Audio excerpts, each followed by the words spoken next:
How to file tax for Restaurant LLC using TurboTax. Hi guys, welcome to our channel. Let's begin. Filing taxes for a Restaurant LLC depends on how your business is structured. If it is a single member LLC, you want to report on Schedule C.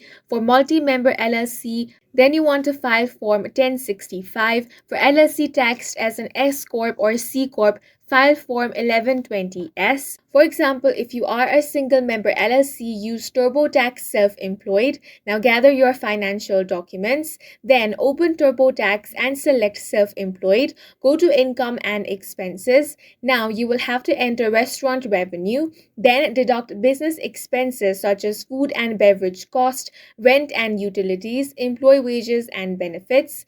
Now, if you are a single member LLC, TurboTax will file Schedule C. Income is taxed as personal income. Now review all the details that you have entered. Then you can select e-filing for faster processing. And that's it for this video. If you found it helpful, please make sure to hit the like button and subscribe for more videos like this.